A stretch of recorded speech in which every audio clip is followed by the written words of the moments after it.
Bonjour à tous, aujourd'hui petite vidéo sur le soudage TIG. Donc là on va passer à la présentation de la torche TIG. Donc là c'est une torche qu'on appelle longue, donc c'est une SR17. Donc en gros là on a la coiffe ou le bouchon, peu importe. Voilà, donc on a des petites coiffes, des grandes coiffes et il y a des moyennes coiffes mais j'en ai pas. Voilà. Là on a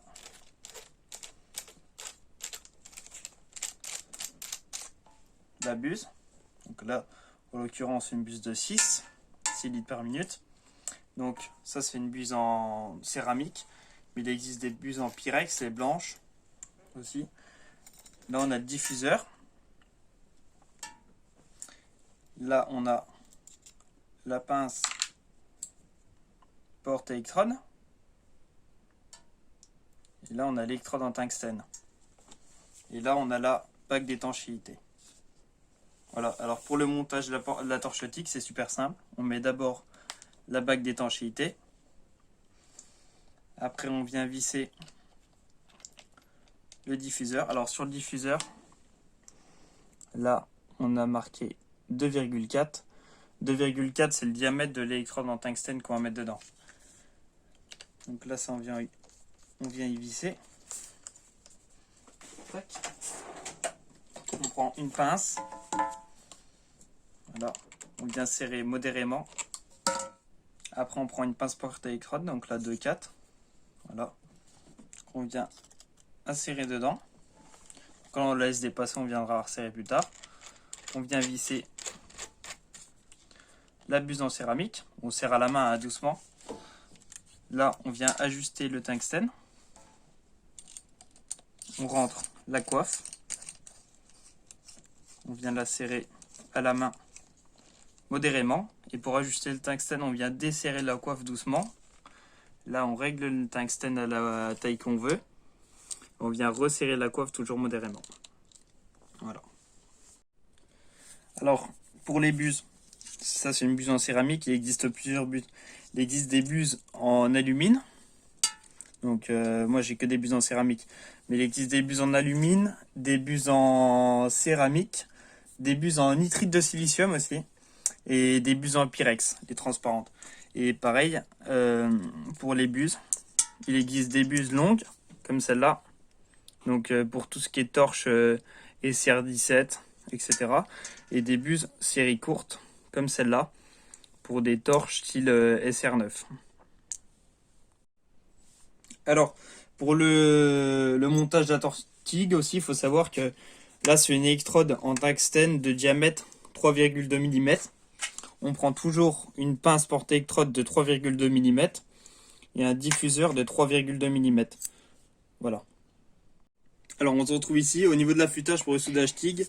Ce qu'il faut savoir, c'est que les stries, ils doivent toujours être dans le sens de l'électrode en tungstène. Okay, donc en gros, pour affûter, il va falloir venir se positionner comme ça. Donc ça ronge un petit peu les meules des tourets. Il faut venir toujours affûter dans ce sens-là de la meule, en respectant un angle de 30 à 60 degrés à peu près. Et jamais dans ce sens-là. Toujours les stries doivent être dans le sens de l'électrode en tungstène. Alors moi ce que j'utilise pour le soudage TIG, c'est un gaz. Donc c'est un gaz inerte. Moi je prends de l'argon pur en 2,3 m3 parce que j'ai pas de contrat. On reconnaît l'argon pur parce qu'il a une couleur vert foncé en haut. Mais on peut aussi utiliser de l'argon hélium pour le soudage TIG, etc. Donc une bouteille de 2,3 m3 comme ça, il faut savoir que ça fait 10 kg. Ça fait 11 litres. Et comme je disais tout à l'heure, il n'y a pas besoin de contrat pour posséder une bouteille comme ça. Donc ce qu'il faut savoir, c'est qu'avec ce type de poste, donc là c'est un DC-HF pulsé, donc de chez GIS. On peut souder l'acier, l'inox. J'ai fait un essai il y a pas très longtemps, j'ai réussi à souder du laiton. Donc voilà, là je vous montre juste un petit coup. Voilà, j'ai réussi à souder un raccord en laiton aussi. Donc là on se retrouve pour parler du facteur de marche qu'on retrouve ici. Donc ce poste il fait l'électrode enrobée et le TIG. Donc le facteur de marche est calculé sur une période de 10 minutes à 40 degrés. Donc sur 10 minutes par exemple à 60%, on soude à 115 ampères. On est à 60%, donc c'est à dire que sur 10 minutes, on aura 6 minutes, on pourra souder à 115 ampères sans que le poste surchauffe. Et après, il faudra 4 minutes au poste pour refroidir. Et à 100 ampères, on est à 100%, donc on peut souder sur 10 minutes à 100 ampères sans aucun problème, sans que le poste surchauffe. Donc on se retrouve devant le poste à souder. Donc pour les réglages, déjà ce qu'il faut savoir, c'est que pour du soudage à plat, on est entre 25 et 30 ampères par millimètre d'épaisseur. Et pour du soudage en angle, on est plutôt à 40 ampères, 35-40 ampères par millimètre d'épaisseur. Alors, on a tout d'abord le TIG haute fréquence. Donc ça, on va venir appuyer sur la gâchette, il va avoir un arc électrique et ça va faire en gros, on va amorcer à distance. Après, on a le TIG lift. Donc le TIG lift, c'est le TIG où on va venir toucher et arracher ensuite pour pouvoir souder. Par exemple, le TIG lift, il sera utilisé pour souder dans les hôpitaux parce que la haute fréquence est interdite. Et ensuite, on aura soudage MMA. Donc MMA, c'est ce qui est électrode enrobée. Après, on a trois utilisations différentes. Le deux temps. Donc, le deux temps, c'est on va venir appuyer pour souder. On soude, toujours en restant appuyé, et on relâche à la fin du cordon. Le 4 temps, c'est on va venir appuyer, on lâche, on soude, on rappuie, ça arrête. Le 4 temps log, c'est on va venir choisir, paramétrer deux intensités de soudage. Par exemple, je mets 40 ampères et 20 ampères. Je vais venir appuyer, je serai à 40 ampères et je vais faire une impulsion brève pendant la soudure, je serai à 20 ampères. Donc, au niveau des réglages, déjà il faut savoir que la pince de masse se situe toujours au plus et la pince qui soutient la torche se situe toujours au moins. Là on a la connectique pour la gâchette, donc sur ce poste là aussi on a aussi une prise derrière pour connectique à la pédale. Après on a un raccord rapide pour le gaz juste en bas. Ce qu'il faut savoir pour les réglages, donc là on a le pré-gaz qu'on vient régler. 2 secondes j'ai mis. Là on a la montée d'arc. Moi j'ai mis 3 secondes. Ici. Après là on règle l'intensité en ampères. Moi je me suis mis sur 80 ampères. Parce que je soude une pièce de 2 mm.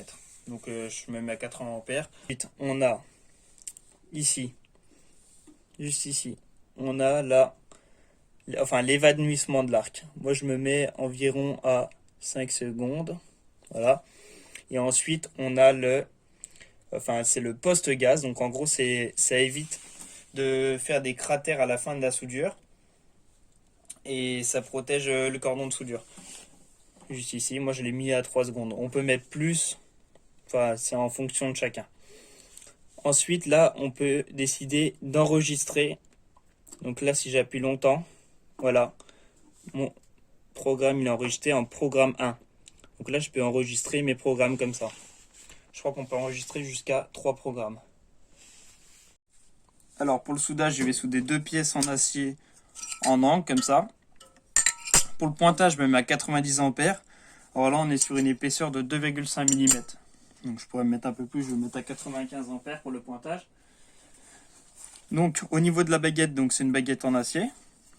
Donc pour pas crever les yeux de quelqu'un ou quoi que ce soit, on vient replier le bout comme ça. Et avant chaque cordon de soudure, on viendra recouper le bout de la baguette comme ça. Voilà.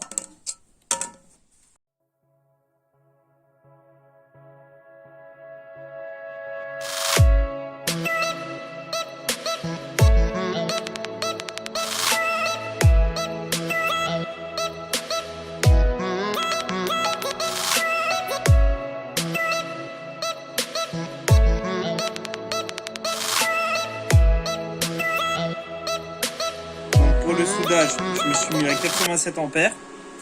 Avec la baguette, il va falloir tenir un angle d'environ 30 degrés. Donc moi je déplace comme ça avec la baguette.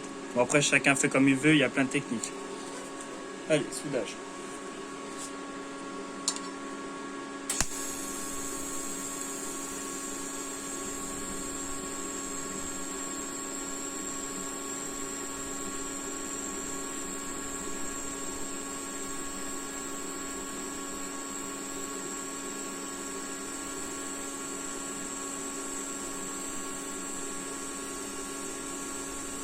Alors à la fin de chaque cordon, il ne faut pas s'arracher direct. Hein. Il faut vraiment laisser le tungstène refroidir, etc. Et la pièce refroidir, hein, la fin de cordon. Là on relâche, on laisse. Là on est bon. Au niveau du soudage, donc ce qu'il faut essayer de faire, donc là on voit le cordon, mais il faut essayer d'être comme ça, environ. Et là, faire un petit mouvement comme ça, tout en se déplaçant. Voilà.